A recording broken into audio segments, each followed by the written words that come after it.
Bienvenue sur notre chaîne YouTube Les Deux Soignantes. On est ravis de vous accueillir sur notre première chaîne YouTube. Première vidéo. Voilà, exactement, sur la prise en charge non médicamenteuse. On va juste commencer par se présenter et puis on vous donnera la suite immédiatement. Alors moi c'est Didi, je suis aide-soignante, assistante en soins gérontologie. J'ai travaillé en milieu hospitalier, EHPAD et actuellement à domicile. Moi je suis Aurélie Pialume, je suis infirmière. J'ai travaillé avec Lydie du coup en EHPAD. Là actuellement je développe le non médicamenteux. On vous en parlera un petit peu tout à l'heure pour préciser un peu ce qu'il en découle. Voilà, donc expérience d'infirmière auprès des personnes âgées, un peu une expérience commune qu'on a ensemble. Voilà. Alors on va être honnête. Très honnête. C'est pas nos trucs d'être Voilà. filmé, faire des montages vidéo, Voilà. etc. On démarre, donc Nous on est plutôt voilà. dans le côté humain, face à face. Mais bon, il faut qu'on fasse avec les nouvelles technologies. Ça va nous permettre du coup de partager davantage avec un plus grand nombre et de faire part de nos expériences et partager surtout avec ceux qui sont atteints par une pathologie ou aussi des aidants qui sont concernés aussi. Oui. Voilà. Alors l'idée c'est que notre chaîne en fait elle est vraiment, on a en tête un peu vraiment de faire quelque chose de très simple, accessible à tous. Sans chichi, c'est pas notre but, on est soignante avant tout, on veut prendre soin des personnes, on veut accompagner, voilà, donc d'où un peu les petites mimiques, les petits trucs rigolos que vous trouverez sur notre chaîne, c'est aussi volontaire, on est comme on est et on assume entièrement. Voilà, on prétend en tout cas pas avoir la science infuse, on veut juste vous accompagner, parfois dans les difficultés que peut engendrer l'entrée dans la maladie d'une personne, la place de la maladie, on en parlera un petit peu plus tard, donc on veut juste vous accompagner, vous aider, peut-être répondre à vos questions, peut-être aussi faire ressurgir de nouvelles questions, parce que du coup on va peut-être vous apporter des éléments qui soient plus clairs, peut-être avec aussi une expérience qui soit vraiment fondée sur finalement qu'est-ce qu'on a mis en place pour nos personnes âgées. Et aussi un rôle d'écoute du coup. Exactement. Parce que même si on pourra peut-être pas apporter toutes les solutions, au moins apporter une oreille attentive, vous écouter, répondre à vos questions, faire le lien avec notre profession, notre vécu au milieu du travail et vous accompagner comme ça quoi. L'idée c'est vraiment de faire ça dans la bienveillance. On vous remercie par avance pour vous, votre bienveillance. Et sans jugement. Voilà, sans jugement. Voilà. L'idée c'est vraiment cette chaîne elle est vraiment pour partager des choses bienveillantes, pour vous accompagner, vous aider. On sait combien la maladie quand elle arrive dans un foyer, elle fait changer beaucoup de choses, que ce soit dans les relations, que ce soit même dans cette place qu'elle va avoir et cette place qu'elle va prendre et qui va finalement faire, comme tu disais un jour si bien, finalement en fait elle balaye tout ce qui se passe, elle balaye tout un foyer et elle balaye toute une vie. Nous aujourd'hui on voudrait vraiment mettre des mots sur ça, vous accompagner, peut-être aussi avec ce regard très bienveillant. Donc on vous remercie juste par avance de ne pas forcément juger la qualité de notre vidéo, mais plus le fond qui peut-être vous permettra d'avoir des réponses vraiment à vos questions et peut-être un accompagnement partagé. Ouais, c'est ça en fait, la maladie, et quand elle arrive, elle balaye tout de votre vie et elle devient le noyau familial. Et ça, c'est pas forcément sain. Et au contraire, c'est bénéfique pour la maladie, puisque la maladie se sert de ça pour finalement grignoter petit à petit la vie. Votre vie. Et moi, quand j'interviens à domicile, du coup, j'essaye d'apporter par le biais d'activités, d'écoute, de mettre en place des choses pour améliorer le quotidien et faire en sorte que la maladie, elle doit passer plutôt en second plan plutôt qu'en premier plan. C'est pas forcément facile. Alors l'idée c'est que, comme dit Lydie, totalement, on est complètement en adéquation l'une et l'autre. L'idée c'est que finalement, où on place la notion de vie. Et finalement la maladie, qu'est-ce qu'elle vient faire vivre aux gens. L'idée c'est de vraiment se dire qu'à tout âge, une maladie peut arriver dans un foyer et que finalement la maladie, quelque part certes, elle est là, elle nous fait vivre des choses qui sont quand même difficiles, mais elle ne doit pas au contraire désunir finalement un foyer. Elle doit quand même laisser place à la vie. Parce que comme on a pu le constater tout au long de notre carrière professionnelle et encore aujourd'hui, la maladie finalement elle vient tout grignoter. elle vient effacer finalement qui était cette personne, cette individualité. Et finalement, cette maladie, elle grignote petit à petit, que ce soit dans le foyer. Nous, ce qu'on voulait mettre en avant, c'est qu'il y a des solutions qui existent sur comment finalement on aborde les choses, finalement, où est-ce qu'on place l'humain. En fait, si on prend un peu le déroulement qui se passe, on a, effectivement, on part sur une personne qui va faire des examens parce qu'il y a une problématique, on lui annonce qu'elle a une maladie, premier choc. Donc ça veut dire qu'on lui annonce quelque part que sa vie va changer. Et puis finalement, de cette maladie, finalement, on s'aperçoit qu'on va prendre toute cette place. La maladie, les examens, les peurs, la peur de la mort, parce que c'est une réalité. La peur finalement que la maladie, elle nous handicape, parce que le handicap est quand même quelque chose qui est encore pas assez finalement vu avec bienveillance, je trouve. C'est mon avis et en tout cas on le partage, je pense, toutes les deux. On voit le handicap comme quelque chose qui manque, mais on voit pas ce qui va bien chez cette personne finalement. En fait, on parle toujours de perte d'autonomie et on parle jamais forcément des capacités restantes. Exactement. Et c'est sur ça qu'il faut travailler. Hein. Alors là, on s'appuie sur notre expérience professionnelle, c'est-à-dire qu'on est formés toutes les deux à la méthode Montessori, mais adaptée du coup à la personne âgée. Alors méthode Montessori, pour l'expliquer un peu globalement, c'est vraiment une méthode d'accompagnement. On est vraiment dans quelque chose où on permet par exemple au départ à l'enfant d'être le plus autonome possible, de découvrir, de s'approprier les objets, et puis finalement de rendre rapidement autonome l'enfant. Par exemple, Montessori, c'est elle qui a installé dans les petites écoles maternelles le mobilier qui est tout petit mais qui est adapté aux enfants. Exactement. Et leur environnement aussi qui est du coup mieux adapté pour eux. Exactement. Et en fait, cette méthode, comme Nelly dit, en fait, on l'a transposée et réadaptée pour la personne âgée. Alors ça peut paraître curieux de se dire on passe d'une méthode qui est adaptée pour les enfants à une méthode adaptée pour les personnes âgées. Mais ce qu'on retrouve, nous, on a travaillé toutes les deux dans des unités un peu type... Je m'excuse des termes, Alzheimer, parce que pareil, on catégorise, on met toutes les personnes qui ont des problèmes de mémoire dans la catégorie Alzheimer, donc ça, pour nous c'est compliqué d'entendre ça. Il n'y a pas que la maladie d'Alzheimer. Il y a d'autres maladies, il y a aussi tout simplement parfois le vieillissement physiologique qui donne des troubles de mémoire, et puis aussi ce vieillissement, si c'est mal entretenu, dans le sens où la personne, elle ne développe pas et elle ne favorise pas ses capacités qu'on appelle préservées, donc c'est tout ce qu'elle a en elle, que nous avons actuellement en nous, la capacité de lire, la capacité d'écrire, etc.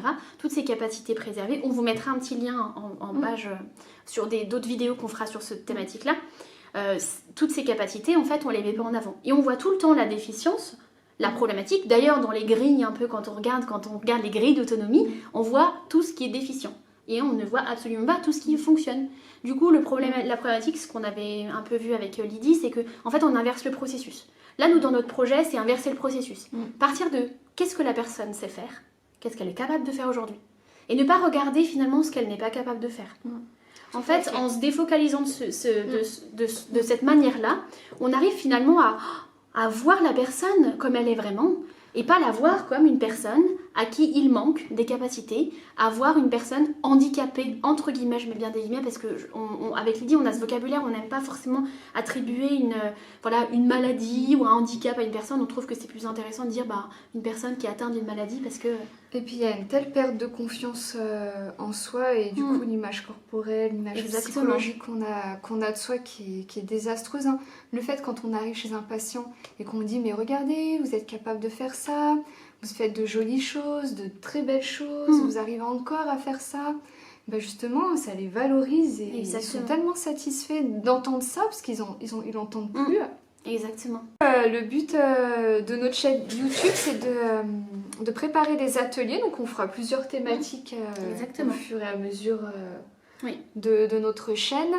On fera aussi des ateliers en visioconférence pour être proche de vous et pouvoir partager. Et on pourra faire aussi des ateliers en présentiel pour ceux qui sont de la région lyonnaise. Et donc du coup, la prochaine thématique de notre vidéo, on a travaillé sur la communication, mais sur l'approche non médicamenteuse. Aurélie, qu'est-ce que c'est le non médicamenteux? Alors, le non médicamenteux... Alors en fait, derrière cette thématique, on met beaucoup de choses. On a les TNM, les techniques non médicamenteuses, il y a des formations. Nous, dans notre approche du non médicamenteux, c'est comment finalement on aborde la personne, dans un premier temps, c'est qui elle est, comment on l'aborde, et qu'est-ce qu'on peut faire pour améliorer son quotidien. Qu'est-ce qu'on peut faire pour maintenir son autonomie, ses capacités préservées, maintenir son bien-être. Dans le non médicamenteux, c'est tout ce qu'on met en place pour que les personnes, elles se sentent bien. Elles se sentent finalement complètement sereines en elles-mêmes, bien dans leur peau, bien dans leur tête, hein, comme on dit, et qu'elles puissent finalement vivre pleinement leur vie, malgré effectivement une maladie. L'idée vraiment du non médicamenteux, c'est finalement, on part des sujets un peu classiques, la communication, c'est comment finalement on l'aborde et finalement comment on communique. Il y a effectivement, on vous en parlera plus précisément, il y a la théorie, les communications verbales, non verbales, on vous en parlera un petit peu, mais il y a finalement, qu'est-ce qu'il y a autour de cette communication? Qu'est-ce qui se passe, même au niveau des énergies, qu'est-ce qu'on dégage? Qu'est-ce qui se passe quand on communique? Est-ce que finalement, quand on communique négativement avec une personne, est-ce que ça n'a pas un impact pour elle dans sa vie? Est-ce que positivement, quand on est vers un discours valorisant, est-ce que finalement, c'est pas positif pour cette personne? On est vraiment dans l'approche, c'est finalement, l'approche non médicamenteuse, c'est finalement une approche un peu humaniste sur voilà, les fondements de qui est la personne, les fondements de l'être humain, repartir vraiment sur des bases, sur quand on parle de non médicamenteux, il y a est-ce qu'on peut mettre en place au niveau des plantes, est-ce qu'on peut mettre en place au niveau des massages, mais finalement se recentrer sur le médicament, c'est pas forcément une solution. Un exemple qui va peut-être plus vous éclairer, c'est quelqu'un qui est anxieux, on a tendance à se dire, et nous on est professionnels de ce domaine-là, moi je suis infirmière, donc c'est ce que j'allais dire, ça peut être étonnant d'entendre des professionnels de la santé vous parler de non médicamenteux alors que c'est le cœur de notre métier. Mais on voit qu'on développe dans les institutions ou à domicile, on développe vraiment des médecines parallèles. C'est ça. La sophrologie, la méditation. Exactement. On voit même de l'hypnose pour certaines opérations. Enfin, on voit qu'on essaye de se dégager un peu du médicament qui n'est pas forcément bon pour la santé, mais qui est important pour la maladie et la traiter. Mais il y a aussi le facteur psychologique qui est très important. Exactement. Voilà, il n'y a pas qu'une maladie à traiter, il y a aussi tout ce qui entoure. Oui, complètement. Et aussi le fait de stimuler la mémoire, se stimuler dans des activités, dans les activités de la vie quotidienne, des activités un peu plus intellectuelles, des activités physiques. Exactement. Après, je rejoins, comme je disais, Lydie sur médicaments. En fait, aujourd'hui, c'est un peu... Alors, on n'est pas dans le jugement, on a bien précisé dans notre chaîne, c'est pas l'idée de le juger, on est soignante, on a appris aussi à travailler autour des médicaments, c'est le fondement aussi de notre travail, mais on a aussi appris à faire autrement. Pour avoir des exemples, c'est par exemple quand on a des personnes qui sont un peu anxieuses, on pourrait se dire, très bien, je donne un médicament, je masque l'anxiété. Sauf que nous, on a complètement inversé les choses en disant, d'accord, donc cette dame, elle est anxieuse, pourquoi ? Est-ce que finalement il y a des facteurs environnementaux qui ont fait que cette anxiété elle apparaît à ce moment-là? Est-ce que cette dame finalement on ne l'a pas mis, nous, dans un inconfort en finalement l'empêchant par exemple de marcher, en l'empêchant En fait quand on comprend à l'inverse et qu'on se dit finalement d'où vient l'anxiété que finalement cette personne est en train de vivre, d'où ça vient, en fait on n'est plus dans la même démarche et on ne peut pas se dire aujourd'hui je donne un médicament. Parce que cette démarche déjà dans je vais chercher, c'est cette démarche de je prends soin de cette personne. Parce que je vais m'asseoir, parce que je vais discuter avec elle, parce que je vais prendre ce temps précieux. Aujourd'hui on court après le temps, mais ce temps qui est complètement précieux. Quand on parlait une fois avec Lydie d'écoute active, c'est ce que tu m'avais dit une fois, c'est ce temps où on est vraiment là avec la personne. Et ça, c'est complètement précieux. En fait, on est vraiment des chercheurs du bien-être. C'est-à-dire qu'on essaie toujours d'apporter des solutions pour que notre patient se sente bien, se sente apaisé, se sente rassuré. Et ça, c'est vraiment le rôle propre du soignant, infirmier, soignant. C'est ça. Et nous, on ne peut pas prescrire des médicaments. C'est pas notre rôle. Ça, c'est les rôles des médecins. Exactement. Nous, on est plutôt dans la recherche d'autres solutions avec nos armes, en fait, avec notre savoir-être, ce qu'on peut mettre en place. Et c'est ça qui fait un peu la richesse de notre métier. Et ce qui nous fait un peu développer notre métier, c'est justement de toujours cette recherche, cette imagination, de vraiment aller écouter la personne jusqu'à ce qu'elle est elle, en fait. les solutions. Exactement. Et trouver des solutions. Exactement. En fait, je trouve que ce qui est... Alors, je vais faire une petite aparté, mais ce qui est marrant, c'est que, en fait, quand j'entends Lydie parler, j'ai l'impression qu'on est complètement sur une même lignée, sur une même lancée sur ce projet qui est c'est pour ça commun. qu'on est un peu toutes les deux sur cette chaîne. Exactement, c'est vraiment... c'est vrai. On ne pourrait pas travailler ensemble. Non, mais c'est vraiment un cœur de métier. Voilà, oui, on est soignant sur un cursus soignant, et en même temps, on s'est ouvert sur d'autres choses. Non loin de nous, de critiquer nos collègues avec qui on travaille, mais c'est plus qu'on s'est ouvert sur d'autres choses. Mais je pense que c'est une part de notre métier où peut-être que... Qui n'est pas assez développée. Ou peut-être que les personnes n'ont pas conscience, en fait. On voit toujours nos tâches qui doivent être faites, mais on ne voit pas notre personne qu'on donne sans donner notre âme, notre énergie, mais ouais, En fait, on a l'impression que c'est peut-être... en fait, on est beaucoup caché derrière des tâches, des actes, et on est beaucoup moins dans la spontanéité. Parfois, on s'est aperçu qu'on a pu vraiment dédramatiser des situations ou désamorcer des situations parce que simplement on s'est à un moment donné posé et on a fait ce qu'on appelle l'écoute active, c'est-à-dire être 100%. C'est ce que j'inculque un petit peu, enfin, c'est ce que j'essaie d'enseigner dans la méditation, c'est dans un instant présent à 100%. Et ça, finalement, c'est quelque chose dans ce monde où tout va vite, où finalement on n'a pas vraiment ce temps. C'est un temps qui est tellement précieux et qu'on apprend aujourd'hui à vraiment plus cultiver auprès des personnes, notamment les personnes âgées, qui ont besoin qu'on soit là pour elles et uniquement pour elles et pas pour d'autres personnes. Et la richesse de l'humain, quand même, c'est qu'on est tous différents. Et qu'on a tous à apporter quelque chose. Et moi, je vois pas les patients, ils sont tous comme ça, ils ont tous cette maladie-là, ils fonctionnent tous comme ça. J'essaie vraiment de personnaliser leur prise en charge pour vraiment être au plus juste de mon soin, en fait. C'est ça. Et c'est ça qui est très enrichissant dans notre métier. Et ça m'est arrivé de travailler dans des milieux où les patients, c'était des numéros de chambre, c'était telle pathologie. Ouais, c'est dur ça. Et ça, c'est pas évident en tant que soignant, mais bon, quand même, voilà, on est là et notre savoir-être fait que on développe quand même des choses. C'est comme ça, c'est dans notre nature. C'est nos expériences aussi qui nous ont fait ouvrir les yeux sur peut-être des choses. Voilà, l'idée c'est vraiment de recentrer sur la personne, qui elle est finalement, qu'est-ce que vient faire cette maladie par rapport à cette personne, qu'est-ce qu'elle lui fait vivre. Et finalement, comme tu dis, c'est se recentrer sur notre personne âgée, qu'est-ce qu'elle nous apporte. Finalement, quand on est dans cet échange-là, en plus dans le non médicamenteux, dans comment j'aborde la personne, on est tellement dans une richesse et dans un échange et un partage que finalement ça a pas de prix, c'est pas mesurable finalement parce que on donne tout autant qu'on reçoit. Vous savez, moi je monte des ateliers là pour les personnes âgées avec de la danse notamment, et quand je vois juste à la fin du cours, je me dis la richesse que je reçois de me dire cette dame, ça lui a fait 1 heure de pause, 1 heure où elle s'est sentie bien dans son corps, dans sa tête.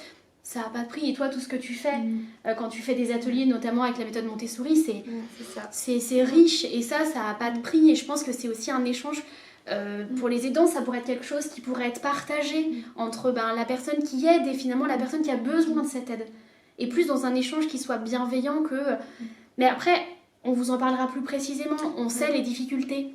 On n'est pas dans un monde utopique. On connaît les difficultés. C'est ça. Et on vous en parlera plus précisément. Donc, si vous avez des questions, des échanges, des interrogations, des choses qu'on a dit, que vous n'avez pas forcément compris ou qui vous interpellent, n'hésitez pas à nous mettre tout ça en commentaire. Oui. On sera très heureux de partager ça avec vous. Voilà, c'est une chaîne vraiment de partage. On ne fait pas ça par ego ou... loin de là. Voilà, on est là vraiment pour partager les choses avec vous, vos difficultés. Si vraiment vous avez des choses qui sont très personnelles, on vous laisse une boîte mail pour envoyer tout ça plutôt confidentiel. On vous met des liens aussi de notre page Facebook, de mon blog aussi, parce que j'ai fait un blog de soignante ASG, si ça vous intéresse. Et on sera ravis de vous accueillir. J'espère qu'on aura au moins un vu. Ça serait bien. Alors, on espère vraiment pouvoir vous accueillir sur la prochaine session sur la communication. Pour ça, n'hésitez pas à faire passer. N'hésitez pas à partager. Hein. Voilà, c'est important. Peut-être que quelqu'un de vos amis, de votre famille est touché par des situations difficiles qu'ils osent peut-être pas en parler. Mais voilà, peut-être que ça leur fera écho et si on peut aider, ça nous tient vraiment à cœur. Vous savez, parfois, je pense que je finirai là-dessus, mais parfois, ne serait-ce que parfois se poser et avoir un regard un peu extérieur sur nos propres situations, c'est intéressant. Et ça permet finalement de lâcher un petit peu. Parce qu'on sait combien ces situations, comme tu disais tout à l'heure, c'est un cercle vicieux. On sait combien vous pouvez être, on dit, le terme n'est pas forcément juste, mais englué dans quelque chose où c'est une souffrance, c'est difficile. Il y a aussi le côté financier, il y a plein de choses qui se mettent en place et qui sont difficiles à traverser. Le côté administratif aussi. Voilà, exactement. Ça, on en parle peu, mais tout ce qui est administratif, ça prend beaucoup de temps. Les rendez-vous, tout ce qui est un peu chronophage. Voilà, on voudrait juste vous permettre un peu une petite soupape pour pouvoir un peu prendre un petit recul et puis se dire qu'il n'y a pas que la maladie, il y a aussi la vie. Voilà. C'est ça. Et ben en tout cas, merci d'avoir regardé la vidéo jusqu'au bout. N'hésitez pas du coup à partager sur notre chaîne, on est ravis de pouvoir en tout cas nous proposer ça. De s'abonner aussi. Oui, n'hésitez pas à vous abonner. On le sait, on n'a pas l'habitude, mais n'hésitez pas à vous abonner. Voilà. On fait pas ça pour le YouTube monnaie, mais voilà pour partager. Partager. Ouais, je l'ai dit au moins 100 fois, mais ouais, c'est vraiment... On est sûr que c'est quelque chose qui peut peut-être que ça touchera peut-être une personne, mais ce sera déjà ça pour nous. C'est ça. Voilà. Du coup, on vous concocte quelque chose pour la prochaine fois, en lien avec la communication. Oui. Franchement, ça va vous plaire. On a vraiment essayé de l'aborder, ouais. Là, c'est vrai qu'on a beaucoup parlé, peut-être qu'on les a un peu perdus en route, mais là, vraiment, on va partir dans le concret et ça va être vraiment très parlant et je pense que ça vous plaira. Là, c'était vraiment une présentation. Exactement, un peu globale première vidéo pour nous, donc on s'excuse par avance. Mais comme on l'a dit, soyons tous bienveillants, les uns et les autres, ça fera avancer le monde. Oui, effectivement, la prochaine fois, ce sera plus vraiment du concret sur... Partie théorique, parce que c'est important de remettre des bases solides. Et puis partie, comment on fait au niveau non médicamenteux pour pouvoir proposer des choses qui soient adaptées. La pratique. Voilà. La pratique de la pratique. Exactement. Et ben... On fait de gros bisous. Voilà, on vous dit merci pour ce petit moment. Prenez soin de vous. Ouais, surtout. C'est une période qui n'est pas facile, mais voilà. Gardons le cap, prenez soin de vous. Voilà. Et sachez que je pense que bienveillance plus bienveillance, et bien finalement on crée un monde un peu différent. C'est ça. Au revoir. Merci à vous. Au revoir. Aurèle, écoute, on dirait des professionnels. Arrête, je te jure, en plus j'ai parlé pendant 3 heures.